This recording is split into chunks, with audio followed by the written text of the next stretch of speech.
The NFLPA proposal to remove OTAs is incompetent for three reasons. Not a single player would tell you they want longer training camps. The idea that you're going to take away something that players need, that's going to affect player injury, and that it came from former players, that's what makes this shocking to me. OTAs, that's where you build a lot of camaraderie. You are ramping up, you are getting your body ready and your mind ready for training camp, which is the hardest thing that still to this day that I've ever really gone through. How did you approach training camp? Especially as a lineman, it's hot out there.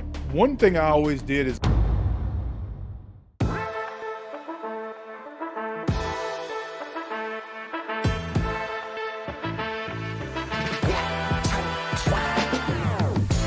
welcome to some Hot Routes by Gridiron and Growth. Your boy Benny Fowler and myself, Ryan Harris, here with you. And Benny Fowler, let's start. The NFLPA has put a proposal forward to get rid of organized team activities, OTAs. And for those who don't know, that's like the April to June/July that players go to. In the proposal, Benny, the NFLPA wants training camp to start the 27th and keep it kind of going until the start of the season. Super Bowl champion Benny Fowler, what do you think of the new NFLPA proposal to get rid of OTAs? They want training camp to start the 27th of what? June. Yeah, I don't even know how that would make any sense in terms of starting training camp that early. I do like OTAs. I think OTAs can be cut down, but I think in terms of the learning curve and getting adjusted and hearing terminology, like if you have a new coach or you have a new offensive coordinator or you have new teams or new players on the team, I think OTAs is super beneficial. I think about all the OTAs. It was a way to get the first install or the first 6 or 7 installs of the playbook. So when you come back for training camp, that you've already gone through these plays and you will be getting now a second look at them. I think if you start training camp June 27th, you're going to go to the start of the season. That's insane. Like, what does that look like? Or does that mean that they will have an OTAs type like training camp to begin the training camp at the beginning of the summer? But I think, guys need a summer break. It's time for them to spend time with their kids before they go back to school and before ultimately their dads go back to training camp. So I just don't like that approach. I think if anything, you can shorten OTAs up a little bit from the 12 weeks or 16 weeks or whatever it may. I think it's 12 weeks, shorten it down to 8 weeks. But I think OTAs, that's where you build a lot of camaraderie. You have half days, people get to hang out, they can still, do some of their off the field interests. But I don't like this proposal. How about you, man? How are you looking at it? The NFLPA proposal to remove OTAs is incompetent for three reasons. Number one, players need OTAs. Benny, how many times just getting your feet used to being in cleats again, right? And the motions that you're going to. And players need it because NFL players are a lot like human beings. All of us were supposed to work out the last 3 months. How many of us did, right? And you add some money to that situation, you're going to get a lot of guys who squander their opportunity and a lot of teams who suffer because guys aren't working out. Is it easier to go work out for 2 hours or to go hang out with friends who have nothing to do and nothing to prove in their life? Number two, OTAs give you a chance to not only get your body in shape, but if you do have an injury, you have a month until the training camp starts. So you kind of have 2 months to recover. And outside of a tear on a ligament, you can probably get back that season with that break. You take that away, all of a sudden that injury happens in July. Well, now it's August, September, October. Many more guys are going to get injury settlements. Many more guys aren't going to get to play. And then the third reason why it's incompetent is because the NFLPA put this forward. Not a single player would tell you they want longer training camps. If you want to shorten OTAs, I'm with you, Benny. Shorten OTAs a little bit. Heck, the Colts did it a couple of years ago. They did 1 month, and they had a pretty good year that year. So the idea that you're going to take away something that players need, that's going to affect player injury, and that it came from former players, that's what makes this shocking to me. I do not like the NFLPA's proposal to get rid of OTAs. I didn't know it came from former players. Came from the president of the NFLPA put it forward. And just so people know, Benny, what's the schedule of OTAs like for a player? Yeah, you have 3 phases. You have phase 1, phase 2, phase 3. Phase 1, you come in, it's just strength and conditioning. So you're in the classroom for 2 hours, and then you're in the weight room for 2 hours. And then that's it. It's half days. It's Monday through Thursday for the teams that I've been on. Some people do Monday, Tuesday, Thursday, Friday if you have a coach who doesn't want you going anywhere or wants to make sure you don't have a great long weekend. But yeah, it's 4 days a week. And then when you get into phase 2, you get on the field. I don't think you're going against each other, but you get a couple hours in the classroom, and then you can be on the field throwing passes and doing drills, and then also in the weight room. And then phase 3, you're going against, you're doing 7-on-7, 11-on-11, no pads, just helmets. But then you get really a chance to install these plays, and then you have mini camp.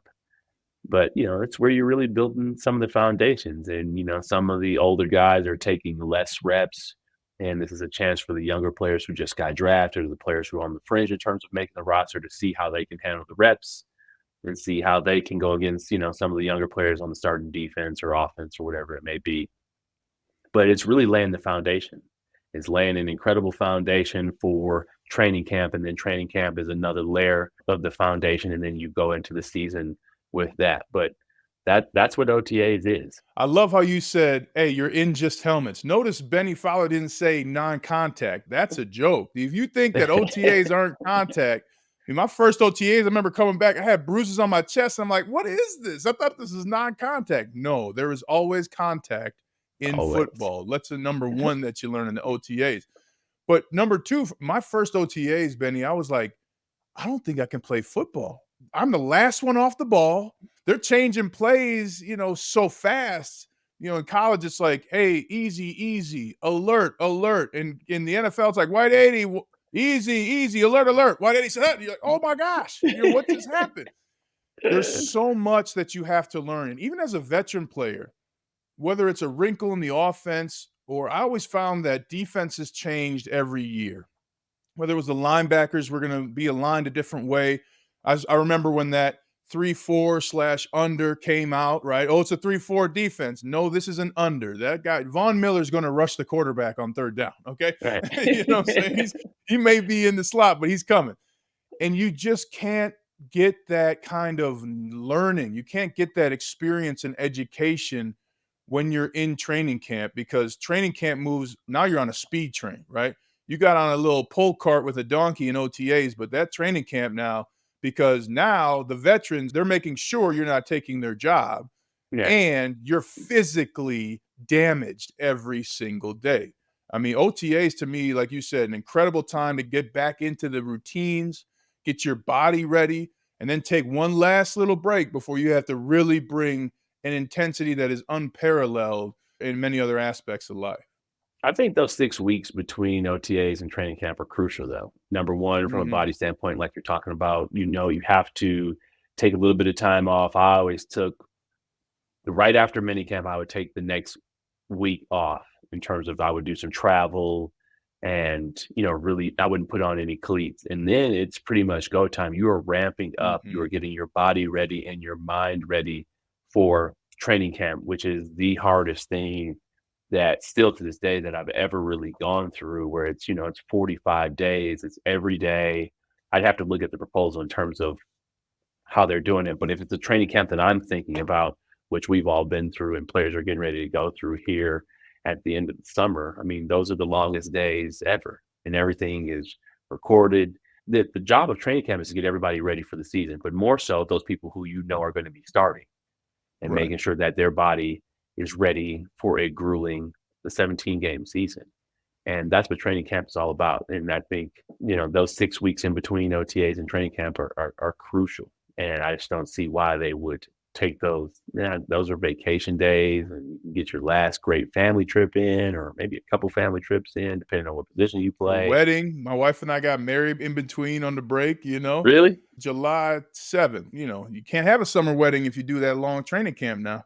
You know what Right. I'm saying? Exactly. So I think for listeners out there, training camp is actually the hardest part of the NFL outside of playoff games, because that's a whole nother level. But what got you through 45 straight days, one day off each week? What got you through, Benny Fowler? What got me through training camp, number one, surrounding myself with great teammates and just people who I could laugh with, who could help me take my mind off of football. Number two, being intentional about the practices that I was going into. I wouldn't try to work on like 7 different things when I was going into a practice. I would ask my coach or one of my veterans of like, what's one thing you think I should work on today during practice? And I would like try to keep that singular focus during practice. Like, hey, let me get better at this release during this practice. Number three, having fun with it. Like still reminding myself that it's summer, I'm outside playing football and I'm getting paid to do it. Watching my teammates, number four, my first training camp with Wes Welker, Emmanuel Sanders, and Demaryius Thomas, and then TJ Ward, Aqib Talib, Bradley Roby, Chris Harris, Von Miller, DeMarcus Ware, Derek Wolfe, Danny Trevathan. I mean, Pot Roast, T9. I mean, we had incredible Julius Thomas, and then, obviously the incredible Peyton Manning. When I think about that, like training camp was incredible. So I had a pleasure of watching that. When I think about the Super Bowl year, training camp was, I had my best training camp, one of my best training camps, but the emphasis of being in a new offense with a new head coach. And then, two of the guys on the back of this wall right here, I did one training camp with Saquon where he was a rookie, and you're around a second overall pick who's one of the most incredible athletes that the NFL has seen. And then, playing with guys like Odell, you go into these camps and these practices where you can just watch these incredible players play. It's a lot of fun. How did you approach training camp? Especially as a lineman, it's hot out there. The hog mollies, it's different for you guys. I mean, we're running a lot, but y'all are banging heads every play. One thing I always did is I always read a book by like a Navy SEAL or an Army Ranger. So I would always read, those breaks in between practice and walkthrough or walkthrough and practice, whatever day it is. I would always read something that reminded me, this is not the worst thing someone's going through, right? I just needed that remembrance that, because as an athlete, it's easy to get self-absorbed. I think as anybody, it's easy to get self-absorbed, right? Whether you're going to medical school or you're starting a new job. But I needed to know that there were bigger things and more difficult things that I was doing. That helped me just to have fun, as you said. And I think a lot of people in training camp, a lot of guys get cut. A lot of people get cut in life is because they think they have more time. And so I took it very seriously in training camp. Now, you get to that third week of training camp, and I learned from Tom Nalen. I had some wildly awesome vets, one-on-ones all of a sudden, like, hey, especially as a veteran, I'd tell the guy catching it, usually a rookie, and one-on-ones, for those who don't know, is where the one player on defense gets a pass set against a player on offense. Well, sometimes I'd say, hey, throw me the ball. And they throw me the ball after the play. And maybe it's 30 seconds that it wastes, but like Malik Jackson, our teammate in Super Bowl 50, he'd be like, hey, throw it over here, Harris. Like week 3, we're like, okay, Malik. All right, give him the ball, Malik. All right, let's go. Come on, guys, focus in. Like, you got to try and have some fun. And especially as I got later on in my career, the role of a leader on the offensive line is incredibly important for your team. And so I always knew, hey, whether I'm in conjunction with guys like I was with Evan Mathis and Lou Vasquez the year we won the Super Bowl, like, look, we're going to teach these guys what offensive line means in this room on this team. And that means, hey, we're going to hold each other accountable, but we're going to encourage each other. And, hey, anytime I can, cover for you, I'm going to do that. Because that's one thing I don't think people learn enough too. Like, right, as a leader on the offensive line, Benny, if you made a mistake, but I could say, hey, coach, I didn't give him the call, especially once we're in it, right? And I trust you and I know you're working. That kind of stuff goes a long way. And it's not a lack of accountability. It's joining in the fault. You know what I'm saying? Of saying like, hey, coach, in addition to whatever you're going to say to him, that was on me. And the kind of responses and the growth that you get and the camaraderie you get from sharing that fault when you can was tremendously important. All right, we'll wrap it up. That was an episode of Hot Routes with my boy Ryan Harris and your other co-host, me, Benny Fowler. Thanks. Thanks for listening to this episode of Gridiron and Growth. Make sure to shoot us an email at gridirongrowthpod@gmail.com for some questions and sign up for the newsletter that can be found in the show notes. Big special thanks to Big Up Studios and Streamline Media for helping support Gridiron and Growth.